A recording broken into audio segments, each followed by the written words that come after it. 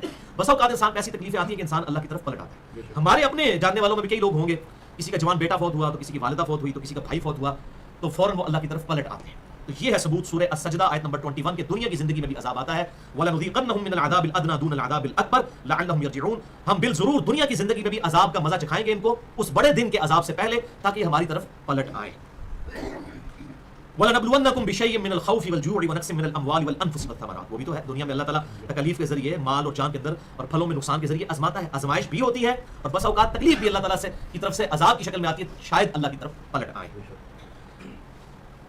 اگلا reference number 3 ہے سورۃ الانعام کی آیت نمبر 93, جو بالکل کلیئر کٹ بتائے گی کہ دوسرا عذاب کی جو قسط ہے وہ موت کے وقت آتی ہے, نزع کے عالم میں, جب انسان کے اوپر موت کی غشی طاری ہوتی ہے.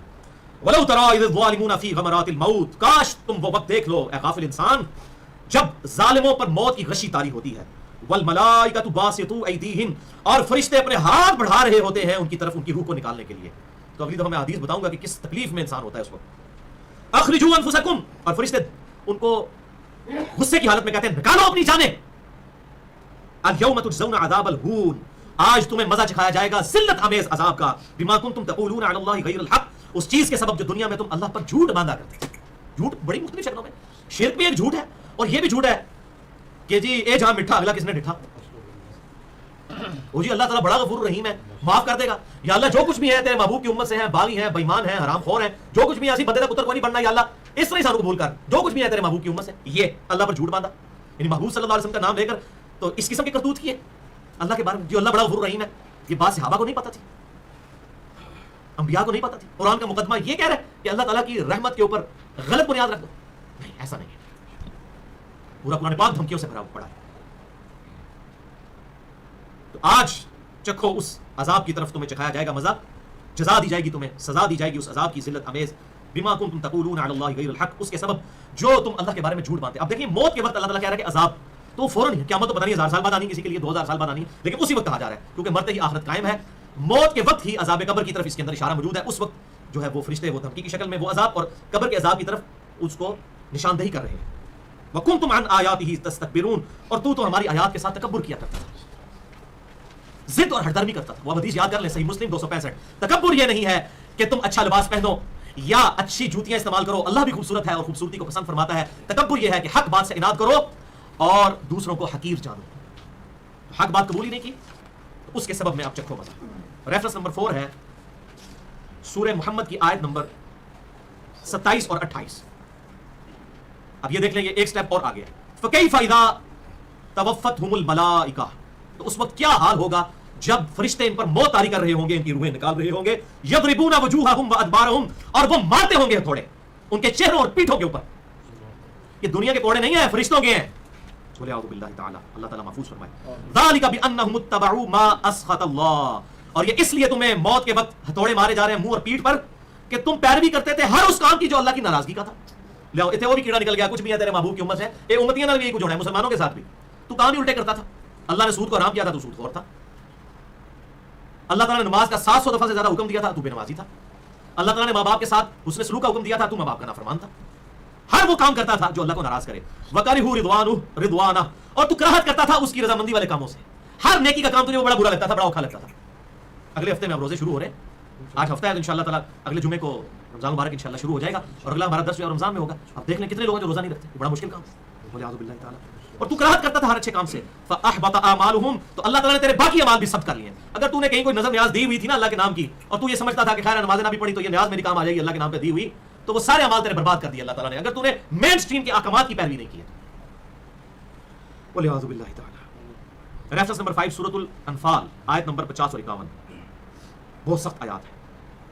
وَلَوْ تَرَىٰ إِذْ يَتَوَفَّى الَّذِينَ كَفَرُوا. کاش انسان تو وہ وقت دیکھ لے جب کافروں کی موت کا وقت قریب. اب یہ کافر کا ترجمہ مولوی والا نہیں کرنا, کافر سے جارج بش یا کلنٹن نہ ذہن میں آ جائے. کفر کہتے ہیں نافرمانی کرنے والے کو, انکار کرنے والے کو, عقیدے میں انکار کرے چاہے اعمال میں. لہٰذا اس کی اپروپریٹ ٹرانسلیشن بنے گی کاش انسان تو وہ وقت دیکھ لے کہ ان لوگوں کی روح جب قبض کی جائے گی جو اللہ تعالیٰ کے احکامات کی پیروی نہیں کرتے تھے, نہ عقیدوں میں نہ اعمال کے اندر. دیکھیں اللہ تعالیٰ وہ ویڈیو پہلے دکھا رہا ہے آپ کو, اتنا غفور رحیم ہے, مجھ پر کتنا احسان ہے کہ مجھے وہ منظر پہلے دکھا رہا ہے تاکہ میں اپنی اصلاح کر لوں.